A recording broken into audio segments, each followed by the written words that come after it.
हमारा next question है question number 5.15 जो कि इस प्रकार से है। इसके अनुसार 27 डिग्री सेंटीग्रेड ताप पर तथा 1 डेसीमीटर क्यूब आयतन वाले फ्लास्क में 8 ग्राम डाई ऑक्सीजन तथा 4 ग्राम डाई हाइड्रोजन के मिश्रण का कुल दाब कितना होगा। तो देखिए कुल दाब निकालना है, हमने पहले भी कुछ प्रश्नों में कुल दाब निकालना है। यहां पर डाल्टन के आंशिक दाब का नियम आता है कि कुल दाब बराबर होता है कोई यदि पहली गैस है उसके द्वारा लगाया गया दाब प्लस दूसरी गैस के द्वारा लगाया गया दाब, जितनी भी गैसें उस फ्लास्क में होती हैं उनके द्वारा लगाए गए आंशिक दाब के योग के बराबर कुल दाब होता है।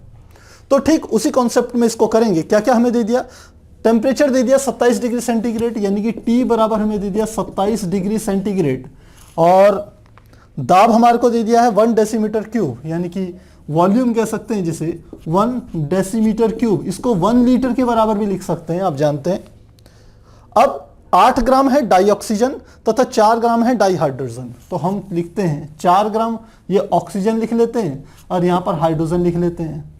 तो ऑक्सीजन कितनी दी है हमारे को, ये है 8 ग्राम, 8 ग्राम M बराबर दे दिया 8 ग्राम, और हाइड्रोजन हमारे को दे दी है 4 ग्राम, हाइड्रोजन दे दी, ये दे दी 4 ग्राम। तो अब हमें निकालना है कुल दाब, P कुल को कैलकुलेट करना है। तो पहले भी कर चुके हैं प्यारे बच्चों ऐसे प्रश्न को, कैसे करेंगे, इन दोनों के अलग अलग दाब आपको निकालने हैं। और दाब निकालने का तरीका क्या होगा, हमारा सीधे फॉर्मूला होता है PV = nRT। तो आपको वॉल्यूम पता है, ताप पता है, मोलों की संख्या आपको निकालनी पड़ेगी दोनों में। तो मोलों की संख्या कैसे निकालेंगे, हम जानते हैं चूंकि N बराबर होता है M/m0 यानी कि ये मोलर द्रव्यमान हो गया। ऑक्सीजन के लिए मोलर द्रव्यमान कितना हो जाएगा, N = मात्रा होगी 8 बटे ऑक्सीजन के एक परमाणु का जो द्रव्यमान होता है वो होता है 16। तो ऑक्सीजन के 2 परमाणु हैं तो 16 दूनी 32, तो यहां आएगा 32। 8 से काटेंगे 8 चौको 32 यानी कि आ गया 1/4, और 1/4 को हम लिख सकते हैं 0.25। तो मोलों की संख्या कितनी आ गई 0.25। इसी प्रकार हाइड्रोजन का चेक करिए, हाइड्रोजन के मोलों की संख्या N बराबर फॉर्मूला वही M/m0, M का मान कितना है 4 ग्राम, और हाइड्रोजन मोलर द्रव्यमान कितना होगा, हाइड्रोजन के एक परमाणु का द्रव्यमान होता है 1, तो 2 परमाणु है इसमें, तो कितना मोलर द्रव्यमान हो जाएगा 2, तो यह आ जाएगा 2। N की संख्या कितनी आ गई 2 मोल। अब हमें क्या करना है, वैल्यूज रखनी है। फॉर्मूला हमारे पास होता है PV = nRT, जहां हम कह सकते हैं R की वैल्यू क्या लेंगे आप, R क्योंकि ये लीटर में है वॉल्यूम दिया हुआ या डेसीमीटर क्यूब में दिया हुआ है, तो इसके लिए हम R यूज करेंगे। R बराबर होगा 0.083 और साथ में हो जाएगा डेसीमीटर क्यूब अपॉन केल्विन, और यहां पर हमारा दाब हम निकालेंगे बार में, तो ये ले लेंगे बार और साथ में क्या आ जाएगा मोल, इस प्रकार से ले लेंगे इसे। तो R का आपने ये मान लेना है। देखिए अब टेम्परेचर 27 डिग्री सेंटीग्रेड को केल्विन में बदलेंगे तो ये हो गया 27 + 273 273, ये आ गया 300 केल्विन के बराबर आ गया। तो सबसे पहले लिखते हैं ऑक्सीजन के लिए निकालते हैं, O2 के लिए, O2 के लिए ऑक्सीजन गैस के लिए निकालें तो क्या आ जाएगा PV = nRT। तो ये आ जाएगा, P की वैल्यू कितनी है हमारे को कैलकुलेट करनी है, तो P इसको PO2 लिख लेते हैं। V आयतन कितना है, आयतन है 1, तो मल्टीप्लाई 1 = N की वैल्यू कितनी है, मोलों की संख्या, ऑक्सीजन के लिए मोलों की संख्या NO2 का मान कितना है 0.25, तो लिखेंगे 0.25। R का मान कितना है 0.083। T टेम्परेचर कितना है 300 केल्विन, 300 केल्विन। जब आप इसे टोटल कैलकुलेट करेंगे तो आपकी वैल्यू निकल के आएगी 6.225 बार के बराबर आ जाएगी। तो ऑक्सीजन के लिए हमने ये निकाल दिया, क्योंकि ये PO2 है तो हमारा कुल मिलाकर के आ गया PO2, क्योंकि 1 से गुणा करेंगे इतना ही आएगा 6.225 बार। अब O2 के लिए निकाल दिया, अब H2 के लिए दाब निकालेंगे। सब चीजें सेम ऐसे ही रखेंगे। तो फार्मूला ये PV = nRT, तो अब की बार आ जाएगा P क्या आ जाएगा H2 मल्टीप्लाई V का मान इसके लिए भी कितना होगा 1 लीटर। फ्लास्क तो दोनों एक ही है ना, दोनों का एक ही फ्लास्क में दोनों गैसें भरी हुई हैं जिसका आयतन 1 डेसीमीटर क्यूब है, तो आयतन दोनों के लिए सेम होगा 1 = nRT। अब N मोलों की संख्या किसके, H2 के मोलों की संख्या कितनी है 2, तो यहां आ जाएगा n की जगह आ गया 2, r की जगह वही आएगा 0.083 मल्टीप्लाई t कितना है 300 केल्विन 300 केल्विन। जब इसे कैलकुलेट करेंगे ये वैल्यू आती है 56.025 बार। इसका अर्थ है कि pH2 की वैल्यू हमारी आ गई 56.025 बार के बराबर।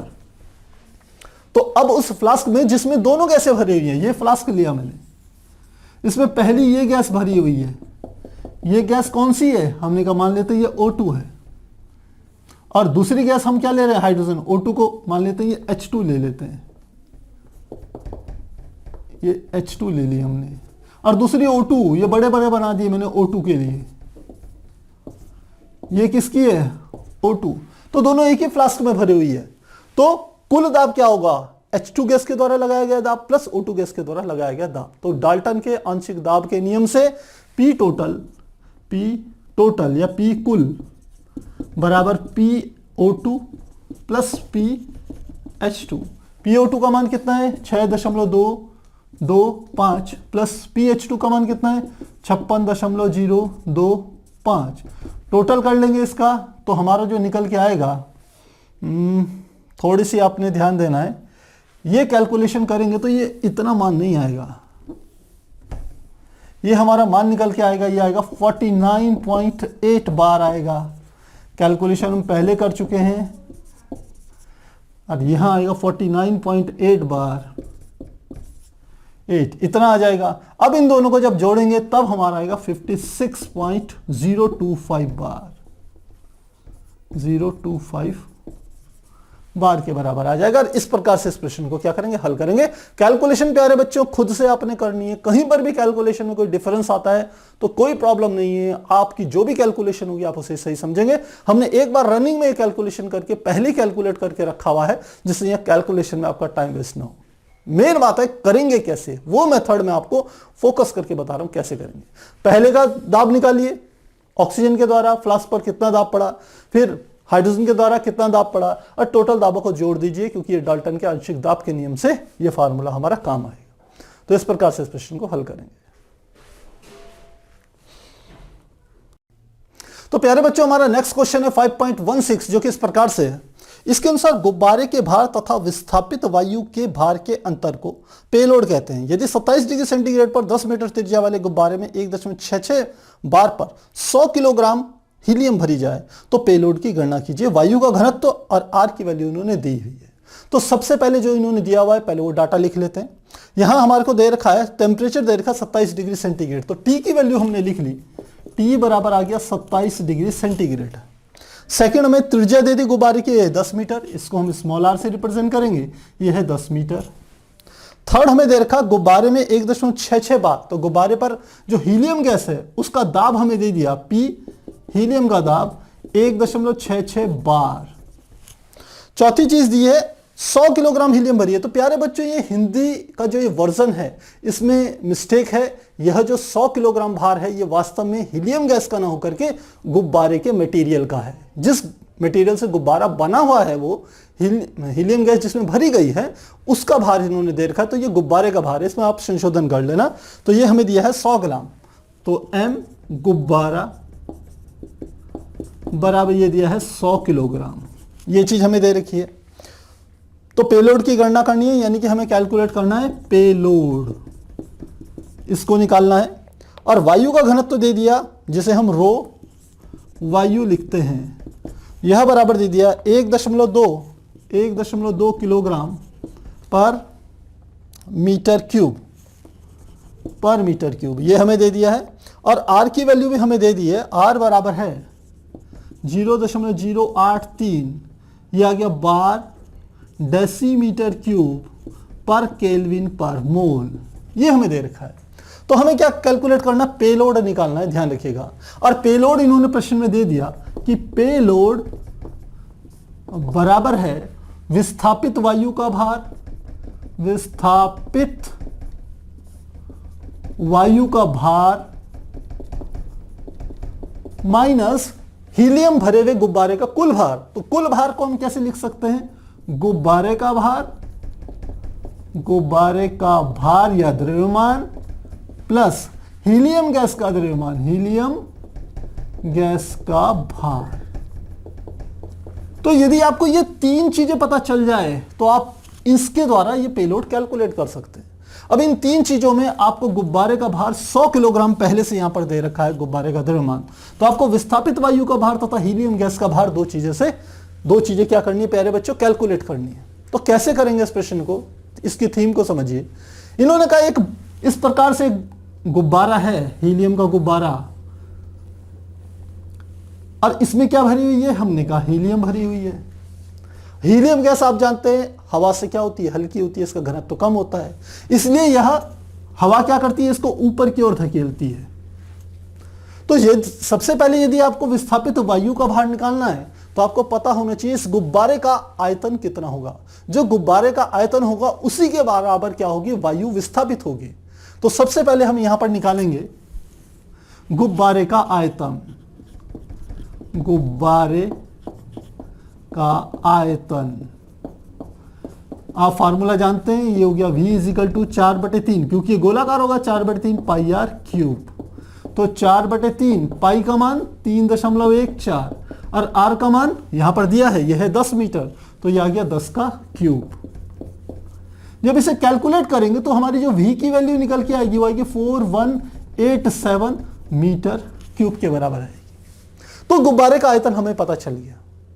अब यह गुब्बारा अपने आयतन के बराबर वायु विस्थापित करेगा, तो विस्थापित वायु का ये भार लिखेंगे, यहां भाग नहीं है, ये भार है। तो विस्थापित वायु का भार कितना होगा, हम सूत्र जानते हैं, क्योंकि घनत्व बराबर होता है द्रव्यमान बटे आयतन। तो हमें m निकालना है, किसका, वायु का।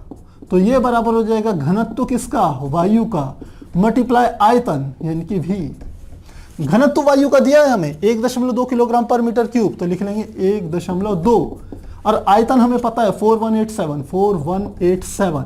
इन दोनों को कैलकुलेट करेंगे तो वायु का द्रव्यमान निकल जाएगा, वायु का जो हम कह सकते हैं द्रव्यमान, तो इसे लिखेंगे m वायु, और यह बराबर आएगा 5024 किलोग्राम, इसके बराबर आ जाएगा। तो हमें विस्थापित वायु का भार या किलोग्राम पता चल गया, यह आ गया 5024 किलोग्राम।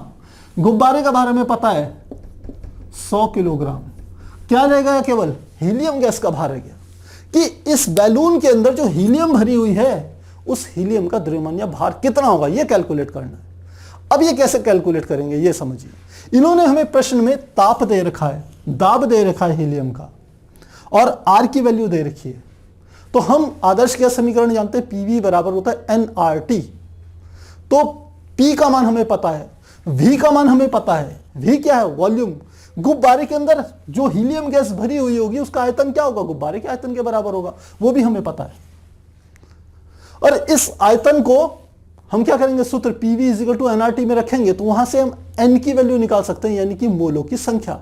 और मोलों की संख्या आपके पास आ गई तो आप जानते हैं n = m/m0 होता है, यानी कि द्रव्यमान बटे मोलर द्रव्यमान। तो वहां से हम m कैलकुलेट कर सकते हैं। तो इसको इस प्रकार से सॉल्व करेंगे। तो लिखते हैं हीलियम गैस के भार के लिए, He गैस के लिए, हीलियम गैस के लिए आप कैलकुलेशन कर रहे हैं। हीलियम गैस के लिए आप जानते हैं PV = होता है nRT। हमें n निकालनी है मोलों की संख्या, तो क्या हो गया, n बराबर PV/RT के बराबर आ गया। P क्या है, दाब। दाब का मान हमें दिया 1.66, तो लिख लिया 1.66 मल्टीप्लाई V है वॉल्यूम। अब वॉल्यूम लिखते समय यहां वॉल्यूम हमारे पास है 4187 मीटर क्यूब है, लेकिन आपको जो कांस्टेंट R है उसमें वॉल्यूम डेसीमीटर क्यूब में दिया हुआ है। तो इस मीटर क्यूब को डेसीमीटर क्यूब में लिखेंगे तो क्या लिख सकते हैं, 4187 गुणा 10⁻³ डेसीमीटर क्यूब, ऐसे लिख सकते हैं कन्वर्सन। 1 मीटर बराबर 10 डेसीमीटर के बराबर होता है, तो मीटर क्यूब बराबर 10⁻³ डेसीमीटर क्यूब के बराबर होगा। तो V की वैल्यू रखें 4187 मल्टीप्लाई 10⁻³ डिवाइडेड बाय R का मान 0.083 multiply T। Temperature 27 degree centigrade है, आप जानते हैं इसे केल्विन में कन्वर्ट जरूर किया जाता है स्टैंडर्ड यूनिट में। तो यह आएगा 27 + 273 यानी कि 300 केल्विन। तो नीचे लिख लेंगे 300 केल्विन। तो जब इसे कैलकुलेट करते हैं तो हमारी जो वैल्यू निकल के आती है एन की, एन वो बराबर हमारा निकल के आता है किसके लिए, हीलियम के लिए 279133। तो हीलियम के मोलों की संख्या जो निकल के आई इसके अंदर वो इतनी निकल के आई है। तो अब हमें तो क्या निकालना है, द्रव्यमान निकालना है। तो हम जानते हैं चूंकि एन मोलों की संख्या बराबर स्मॉल एम बटे मोलो द्रव्यमान एम नॉट, तो हमें निकालना है एम। तो एम हीलियम बराबर N helium multiply M naught की यहां गुणा हो जाएगी, क्या आ जाएगा M naught. N H E का मान हमें ये पता है 279133 मल्टीप्लाई हीलियम का मोलर द्रव्यमान। तो हीलियम गैस जो होती है उसमें हीलियम के सिंगल परमाणु होते हैं, डबल परमाणु नहीं होते जैसे नाइट्रोजन और ऑक्सीजन में होते हैं। H2 जैसे H2 होता है, O2 होता है, N2 होता है। हीलियम में He2 नहीं होता, केवल He होता है। और हीलियम आप जानते हैं उसका संकेतांक होता है 2He4। तो परमाणु भार कितना होता है 4। तो यहां पे लिख लेंगे मल्टीप्लाई 4। 4 से मल्टीप्लाई कर लीजिए, कितना आ जाएगा 4 तियां 12, 4 तियां 12 रेख 13, 4 एकम 4, 4 निम 36, बच गया 3, 7 चौक 28, 29, 30, 31 और 4 दूनी 8, 9 10 11। तो 116432 और ये अब हमारा आ जाएगा ग्राम में, क्योंकि हमारे पास ये यूनिट्स हैं ये इस प्रकार से हैं कि ये हमारी वैल्यूज ग्राम में आएगी। इसे हम किलोग्राम में कन्वर्ट करेंगे तो आप जानते हैं 1000 से यदि भाग दे दें तो वैल्यू हमारी जो लगभग निकल के आएगी 1116 की जगह लिख लेंगे 7 और लिख लेंगे किलोग्राम। तो MHE का मान भी हमें पता चल गया, इसका मान है 1117 किलोग्राम। अब आप आसानी से निकाल सकते हैं, तो लिखेंगे आता पेलोड। तो यहां पे लिखते हैं पेलोड बराबर विस्थापित वायु का भार 5024 माइनस गुब्बारे का भार कितना आ गया 100 प्लस 111117। तो कितना आ गया 5024 माइनस ये हमारा कितना आ जाएगा, दोनों को जोड़ दें तो 1217 घटा दीजिए कितना आ गया 14 है। 14 में से 7 गया आ गया 7, 1 में से 1 गया 0, ये आ गया 10 में से 2 गया 8 और ये 4 में से 1 गया 3। तो 3807 और किस में आ जाएगा केजी में। इस प्रकार से हम पेलोड को कैलकुलेट कर सकते हैं। तो प्यारे बच्चों प्रश्न आसान है, थोड़ा सा हम कह सकते हैं इसमें फिजिक्स भी घुसी हुई है इस प्रश्न में, केमिस्ट्री के प्रश्न में, क्योंकि वो गुब्बारा कैसे ऊपर जाएगा, उसका वॉल्यूम क्या होगा, कितनी उसके अंदर हीलियम होगी, कितनी वो वायु को विस्थापित करेगा, ये सारा पोर्शन थोड़ा सा फिजिक्स का यहाँ पर आ गया। तो फिर भी आसान है, क्लास 11th में ही वो सारा का सारा पोर्शन है फिजिक्स का और ये भी क्लास 11th का ही है, तो मुझे लगता है कोई परेशानी आपको नहीं होगी। तो आप इसे नोट कीजिए, फिर हम आगे कैलकुलेट करेंगे। हमारा नेक्स्ट क्वेश्चन है क्वेश्चन नंबर 5.17 जो कि इस प्रकार से है। इसके अनुसार 31.1 सेंटीग्रेड तथा 1 बार दाब पर 8.8 ग्राम CO2 द्वारा घेरे गए आयतन की गणना कीजिए। तो हमें क्या ज्ञात करना है, हमें वॉल्यूम को कैलकुलेट करना है। पहली बात क्या क्या दे दिया, टेम्परेचर दे दिया T, यह है 31.1 डिग्री सेंटीग्रेड, ये हमें दे दिया है, और दाब भी हमें दे दिया है P, ये भी दे दिया 1 बार, इसके बराबर दे दिया है, और मात्रा दे दी 8.8 ग्राम यानी कि M दे दिया, किसका ये चल रहा है CO2 का द्रव्यमान दे दिया, यह है 8.8 ग्राम, 8.8 ग्राम द्वारा घेरे गए आयतन की गणना कीजिए। कांस्टेंट की वैल्यू भी दे दी इन्होंने, R = 0.083 और डेसीमीटर क्यूब में दिया हुआ है, यह है डेसीमीटर क्यूब बार पर केल्विन पर मोल, ये हमें वैल्यूज दे दी। तो सीधी बात है हमारे क्या निकालना है, आयतन निकालना है। आपको टेम्परेचर दे रखा है, टेम्परेचर को सबसे पहले केल्विन में बदल दें तो 31.1 प्लस 273 तो कितना आ जाएगा, ये आ जाएगा 0.1, 3 और 1 हो गया 4 और ये 7 और 3 हो गया 10, 2 और 1 3, ये हो गया 304.1 और क्या आ गया केल्विन, ये हमें दे दिया है। तो सूत्र तो आप जानते ही हैं, सीधे सूत्र होता है PV = होता है nRT, हमें वॉल्यूम निकालना है तो V = क्या आ जाएगा nRT अपॉन क्या आ गया P। अब हमें R की वैल्यू पता है, T की वैल्यू पता है, P की वैल्यू पता है, लेकिन N की वैल्यू नहीं पता। तो N की वैल्यू कैसे निकालेंगे, नंबर ऑफ मोल्स बराबर होता है हमारा द्रव्यमान बटे मोलर द्रव्यमान, तो यहां कैलकुलेट कर सकते हैं। हम लिखते हैं चूंकि n बराबर होता है small m upon m not, और ये किसका निकाल रहे हैं, कार्बन डाइऑक्साइड का, CO2 की बात चल रही है यहां पर। तो m का मान कितना दे दिया, ये दे दिया हमें 8.8 ग्राम। अब CO2 का मोलर द्रव्यमान कितना होता है, देखिए ये है CO2, तो कार्बन के कितने होते हैं 12 प्लस ऑक्सीजन के कितने परमाणु हैं 2, और ऑक्सीजन के एक परमाणु का भार होता है 16, तो 16 दूनी 32, ये आ गया 12 प्लस 32, ये आ गया हमारे पास 44। तो MO का मान कितना आ गया 44, दशमलव हटाइए, गुणा 10 कर दीजिए, 44 दूनी 88, भाग देंगे तो ये आ गया 0.2, तो मोलों की संख्या कितनी आ गई 0.2। ये मान इस वाली इक्वेशन में रखना है बस हमने। तो V इज इक्वल टू क्या आ गया, N का मान 0.2, R का मान दिया है 0.083 मल्टीप्लाई, T का मान हमें दिया है 304.1 डिवाइडेड बाय P दाब का मान दिया है 1 बार, तो ये हो गया 1। जब इसे कैलकुलेट करेंगे तो जो वॉल्यूम निकल के आएगा वो हमारा आएगा 5.05 डेसीमीटर क्यूब, और यही हमारा क्या होगा आंसर हो जाएगा। काफी सिंपल प्रश्न है, सीधे इन्होंने डाटा दे रखे हैं, बस केवल एक काम करना है आपने कि जो नंबर ऑफ मोल्स हैं उनको कैलकुलेट करके इस इक्वेशन में मान के साथ रखना पड़ेगा, आसानी से निकल सकता है। हमारा नेक्स्ट क्वेश्चन है क्वेश्चन नंबर 5.18, जो कि इस प्रकार से है। इसके अनुसार समान दाब पर किसी गैस के 2.9 ग्राम का द्रव्यमान 95 डिग्री सेंटीग्रेड तथा 0.184 ग्राम डाई हाइड्रोजन का 17 डिग्री सेंटीग्रेड पर आयतन समान है। बताइए गैस का मोलर द्रव्यमान क्या होगा। तो फिर से यहां दो डाटा दे दिए, जैसे हम पीछे के प्रश्न करे थे ठीक वैसे ही प्रश्न है, जहां पर दो गैसें हमें दे रखी थी। पर इसमें खास बात क्या है, दो चीजें हमें दी है, एक तो दे दिया गैस और दूसरा हमें क्या दे दिया डाई हाइड्रोजन यानी कि H2 दे दिया। इन दोनों के डाटा हमें दे दिए।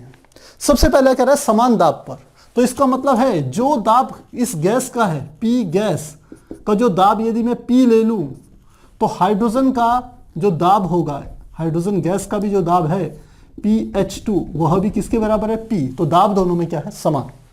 सेकंड क्या कह रहा है, किसी गैस के 2.9 ग्राम द्रव्यमान, तो M का मान कितना दे दिया, M गैस का मान दे दिया 2.9 ग्राम, 2.9 ग्राम तथा का 95 डिग्री सेंटीग्रेड, तो इसमें टेम्परेचर भी दे दिया T 95 डिग्री सेंटीग्रेड तथा 0.184 ग्राम डाई हाइड्रोजन, तो MH2 का मान दे दिया 0.184 ग्राम, ये हमें दे दिया का 17 डिग्री सेंटीग्रेड पर, यानी कि इसका टेम्परेचर दे दिया 17 डिग्री सेंटीग्रेड दे दिया, पर आयतन समान है। अब फिर आयतन दोनों का समान है, यदि इसका V गैस का आयतन V है तो हाइड्रोजन का भी जो आयतन है वो किसके बराबर है, V के ही बराबर है।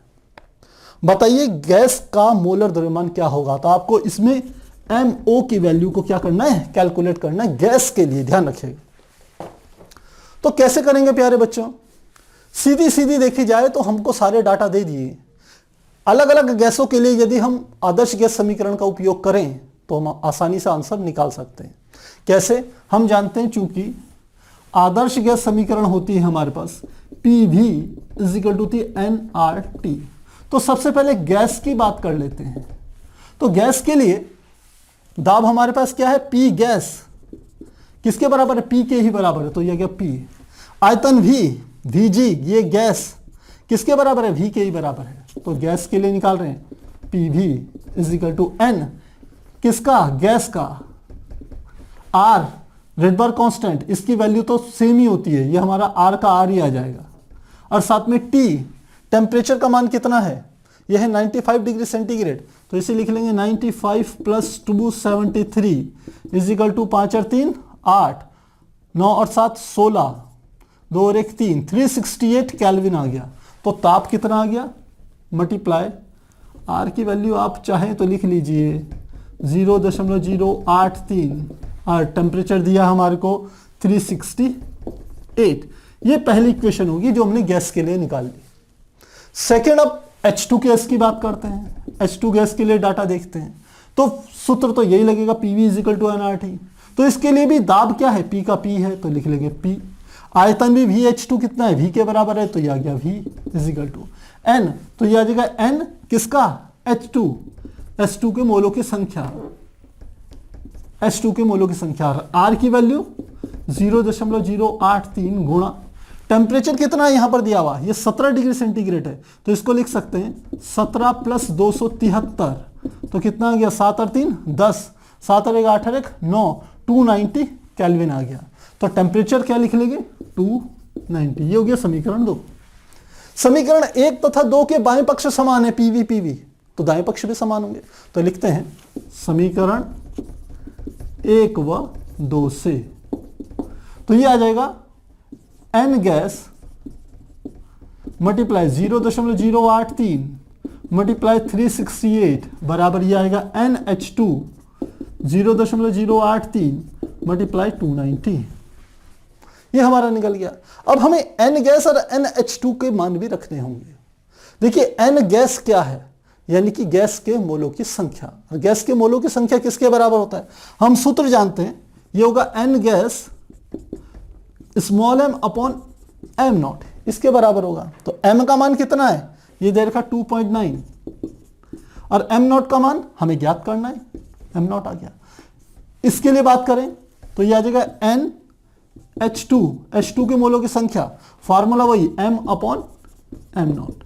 तो m कितना मान दिया है, 0.184, और हाइड्रोजन का मोलर द्रव्यमान कितना होगा, हाइड्रोजन के एक परमाणु का द्रव्यमान होता है 1, तो 2 परमाणु का द्रव्यमान होगा 2 डिवाइडेड बाय 2।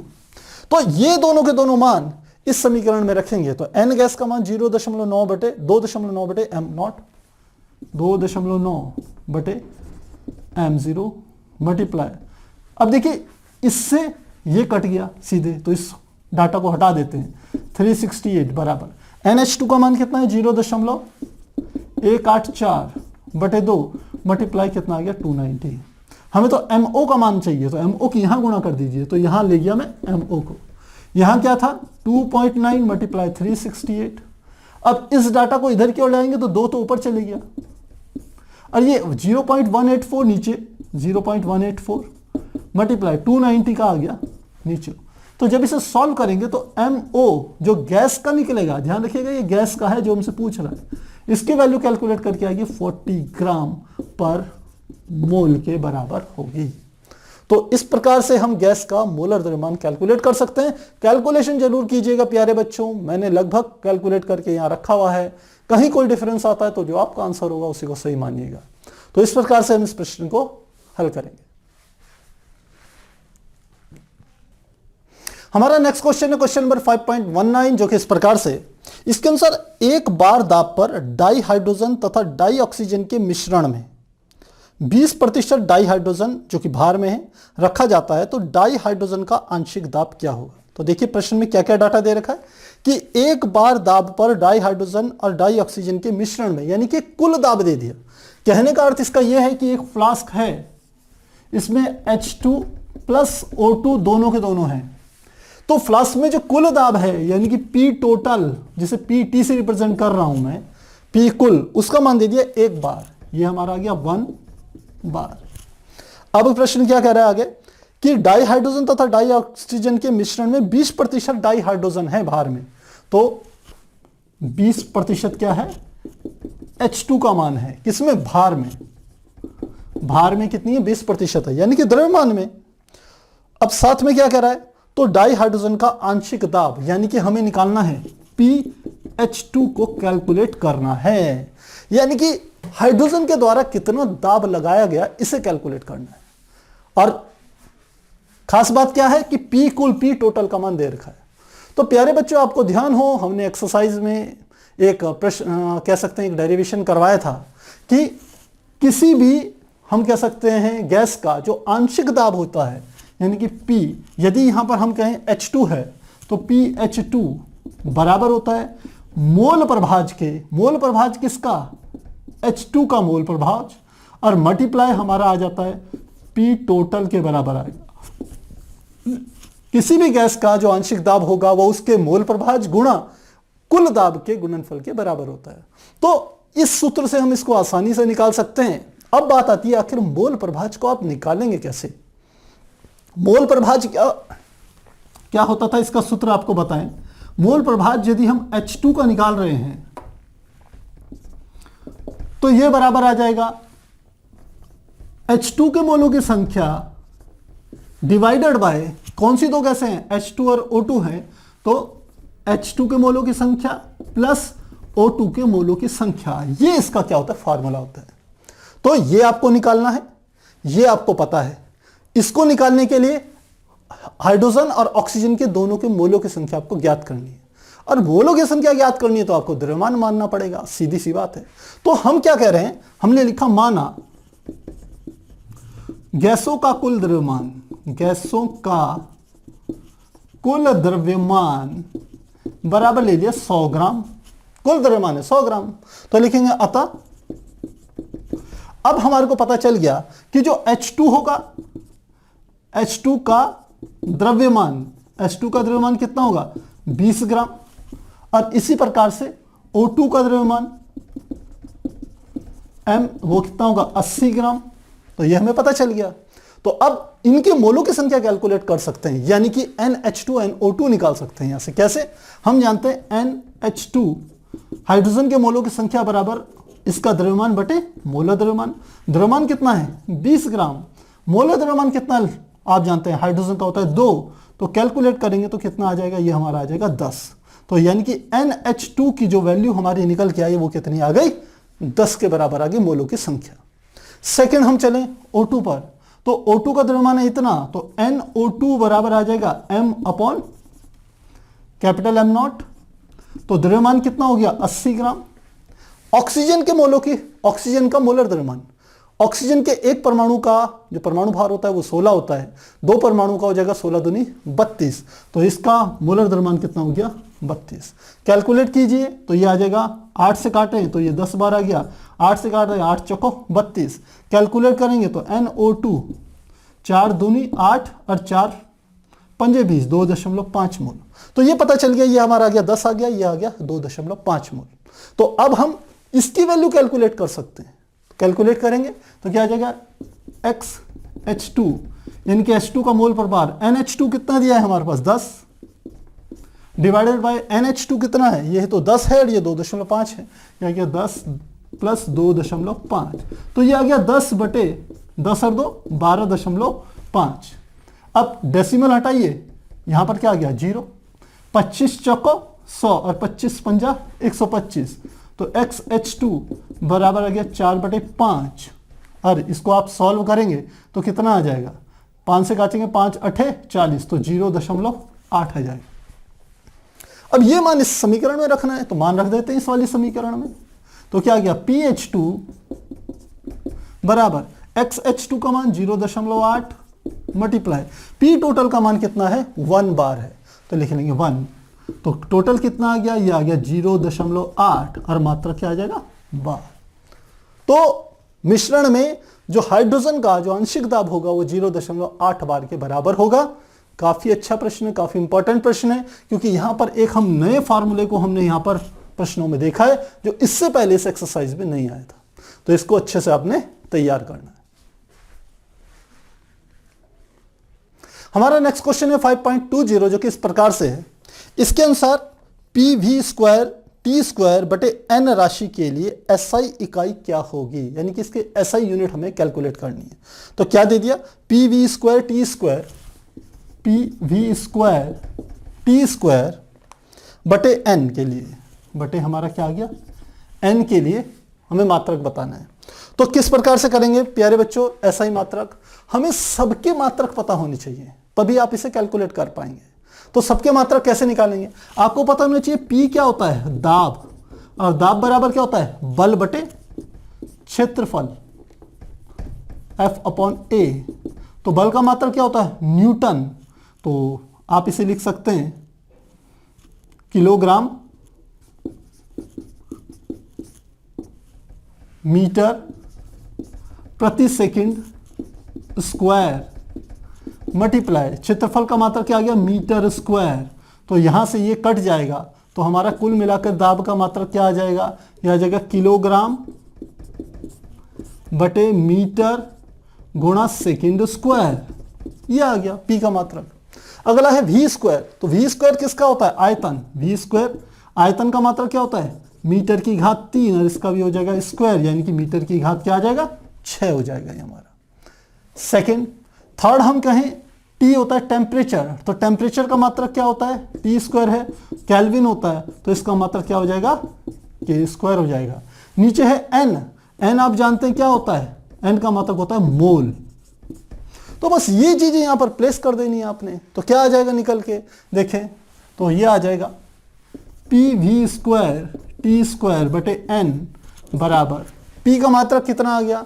हमने किलोग्राम मीटर प्रति सेकंड स्क्वायर में निकाला हुआ है ये, या आप इसे चाहते तो ऐसे भी लिख सकते थे, न्यूटन प्रति मीटर स्क्वायर, ऐसे भी लिख सकते थे। तो ऐसे लिखना चाहें तो ऐसे लिख लेते हैं, यह हमारा आ जाएगा न्यूटन बटे मीटर स्क्वायर, यह आ गया। वी स्क्वायर का मान कितना आया?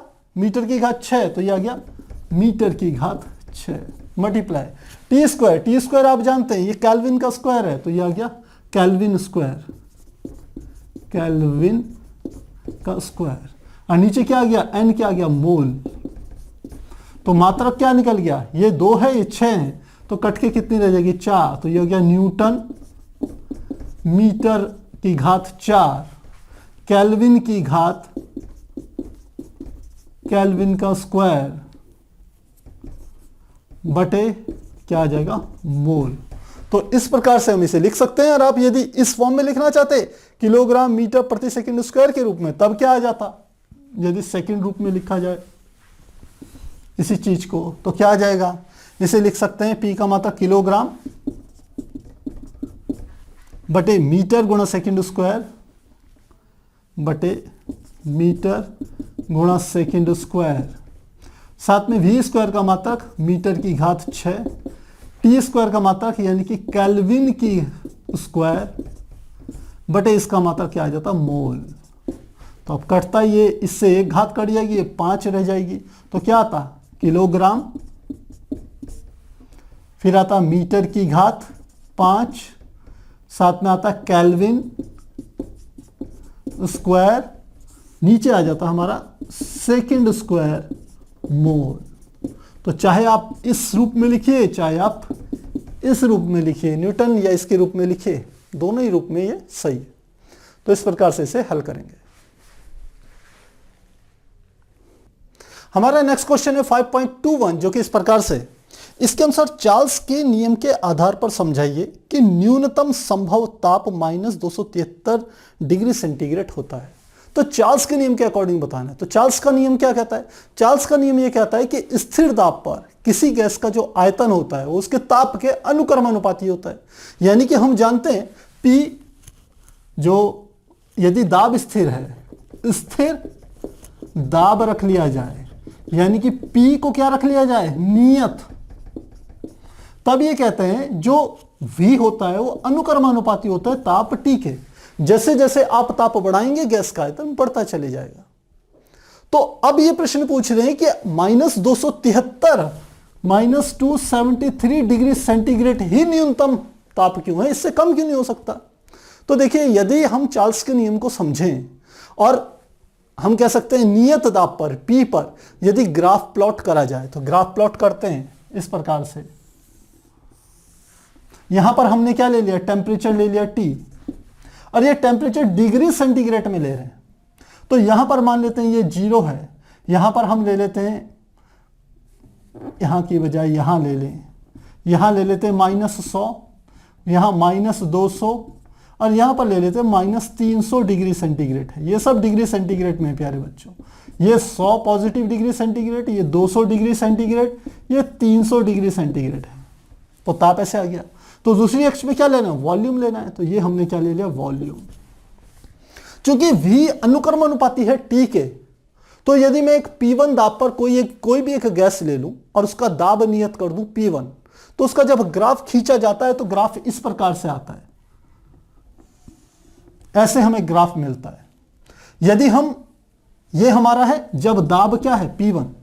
फिर मैं दूसरी एक गैस ले लूं या उसी गैस को दाब बढ़ा दूं, और दाब बढ़ा करके जब फिर से हम कह सकते हैं आयतन तथा ताप के बीच में ग्राफ खींचते हैं तो हमारा जो निकल के आता है वो इस प्रकार से आएगा। ग्राफ आएगा स्ट्रेट लाइन ही, एक सीधी रेखा ही आएगा, क्योंकि दोनों एक दूसरे के अनुक्रम अनुपाती हैं।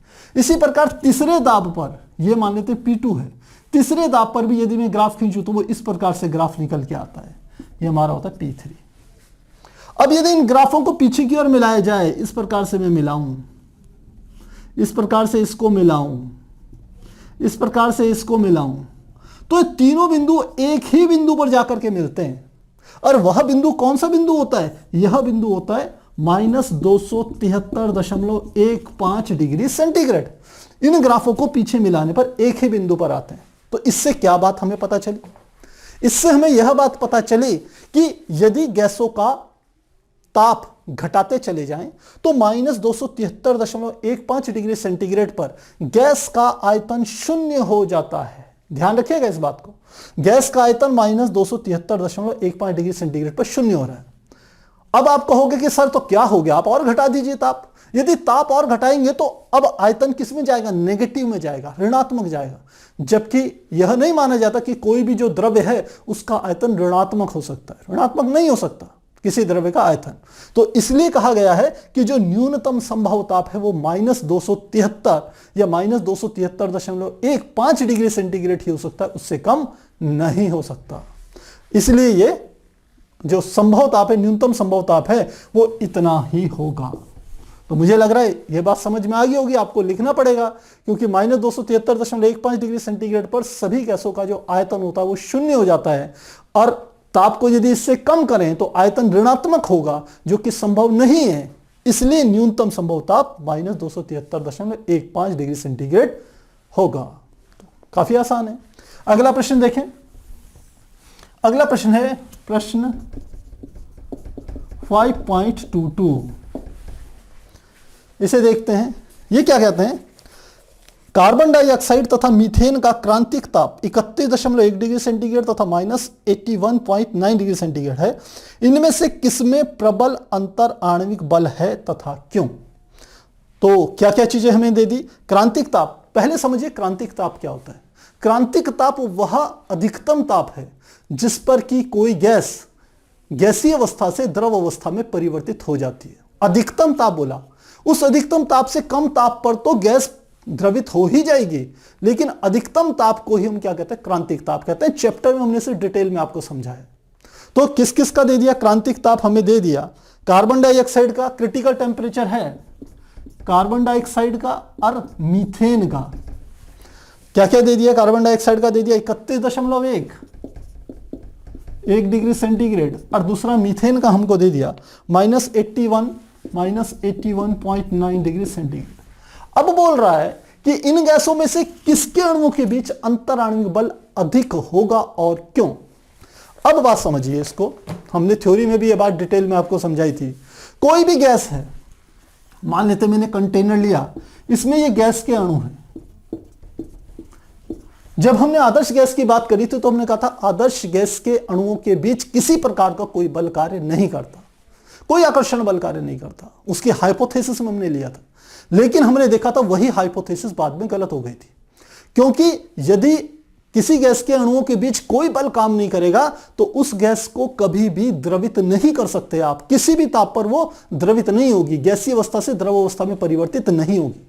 यदि कोई गैस द्रव अवस्था में परिवर्तित हो रही है किसी भी ताप पर, तो इसका अर्थ है उसके अणुओं के बीच कोई ना कोई आकर्षण बल जरूर काम कर रहा होगा।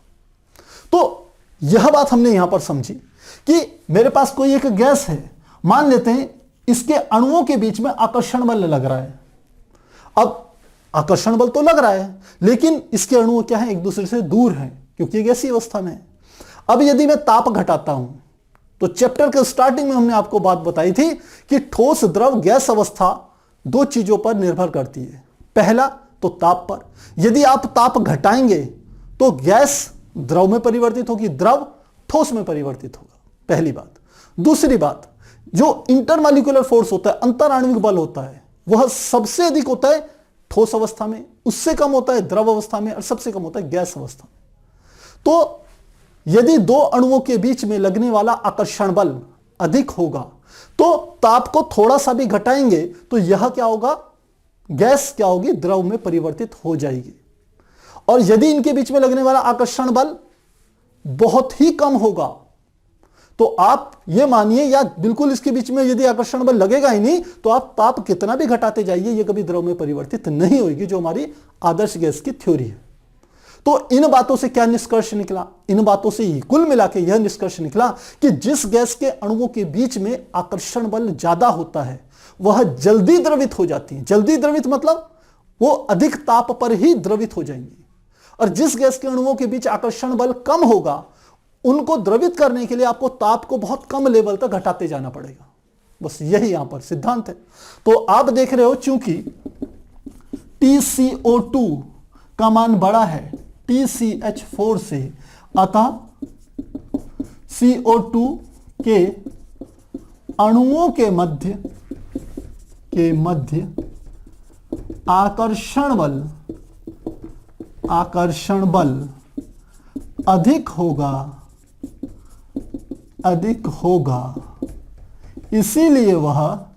इसीलिए ताप को थोड़ा घटाने पर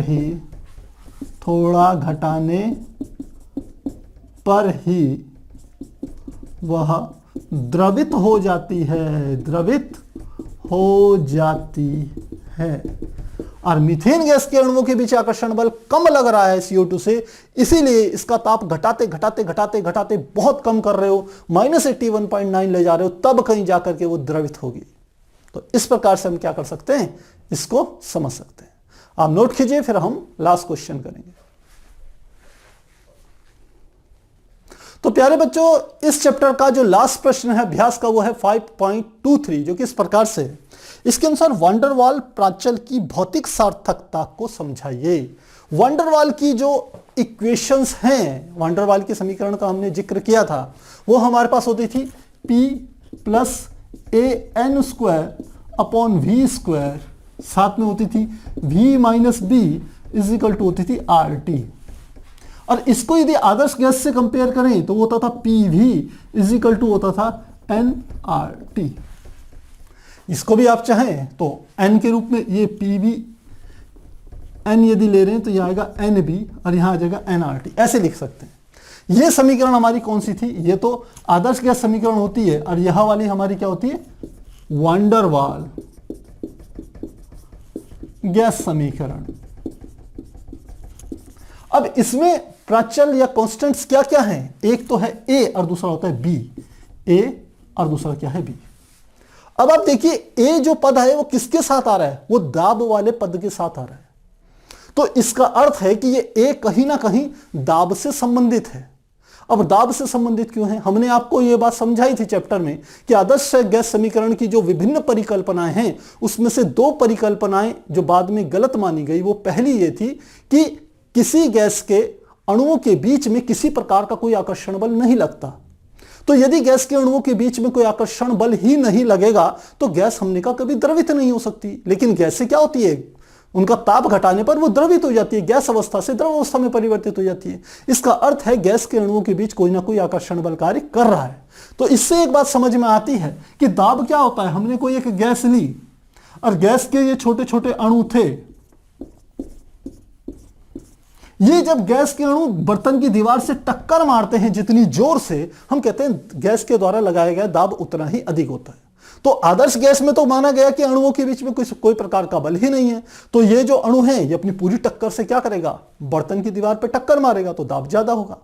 लेकिन प्रयोगों द्वारा यह देखा गया कि अणुओं के बीच में आकर्षण बल कार्य करता है। इसका अर्थ है जब ये वाला अणु बर्तन की दीवार से टक्कर मारने जा रहा था तो उस क्षण इस अणु के द्वारा भी इसको पीछे की ओर खींचा गया, इस अणु के द्वारा भी पीछे खींचा गया, इस अणु के द्वारा भी पीछे खींचा गया, इस अणु के द्वारा भी पीछे खींचा गया।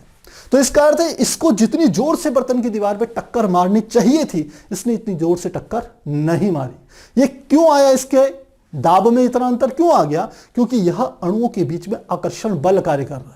इसका अर्थ है कि दाब में ये जो हमारा नियतांक A लगा हुआ है, ये A तथा B क्या है, नियतांक है। ये A प्रदर्शित कर रहा है अणुओं के बीच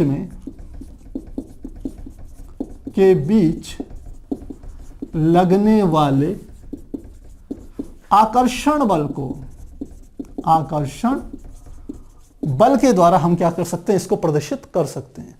सेकंड चलते हैं बी पर। बी क्या है, आप देख रहे होंगे जो बी है वो हमारे वॉल्यूम के साथ है, आयतन के साथ है। तो आदर्श गैस में एक परिकल्पना यह थी कि यदि मैं एक कंटेनर लूं, इसमें मैं कोई एक आदर्श गैस भर दूं, तो यदि इन सब अणुओं को आपस में मिलाकर के इनका वास्तविक आयतन देखा जाए तो इन्होंने जितना आयतन घेरा हुआ है उसकी तुलना में इनका आयतन बहुत कम है। ये इतने से ही क्षेत्र में एक दूसरे के पास आ जाएंगे। तो इसका अर्थ है आदर्श गैस के अणुओं का कुल आयतन उनके द्वारा घेरे गए गैस के आयतन की तुलना में नगण्य होता है। लेकिन इस बात को भी हमने देखा बाद में गलत सिद्ध हुई और देखा गया कि गैस के अणुओं का आयतन नगण्य नहीं होता है, वो एक मेजरेबल है, वो मायने रखता है। तो यदि आदर्श गैस ना हो, कोई दूसरी गैस हो, तो उसका आयतन इतना कम नहीं है, इतने के लगभग बराबर है। और इस पूरे आयतन की तुलना में ये आयतन जो है, गैस के अणुओं का कुल आयतन जो है, वो उपेक्षणीय नहीं है, नगण्य नहीं है। इसलिए आयतन में क्या आ गया, परिवर्तन आ गया। तो जो दूसरा फैक्टर होता है ये बी, ये आयतन में जो परिवर्तन आ रहा है उसको प्रदर्शित कर रहा है। तो किसको प्रदर्शित करेगा, ये आयतन में परिवर्तन को प्रदर्शित करता है। तो इस प्रकार से जो वैन डेर वाल गैस समीकरण में हमारे दो प्राचल हैं, दो कांस्टेंट हैं ए तथा बी, उनको हम इस प्रकार से डिफाइन कर सकते हैं। तो प्यारे बच्चों, यहां हमने एनसीईआरटी में चैप्टर 5 द्रव्य की अवस्थाओं के संदर्भ में जो लास्ट एक्सरसाइज अभ्यास में जितने प्रश्न थे उसको हमने यहाँ पूर्ण किया। मुझे उम्मीद है आपको सारे प्रश्न अच्छे से समझ में आए होंगे यदि आपने चैप्टर अच्छे से समझा है तो। यदि आपके कहीं पर कोई डाउट होते हैं तो कमेंट बॉक्स में जरूर लिखिएगा। तो फिर मिलते हैं अगली क्लास में, तब तक के लिए गुड बाय।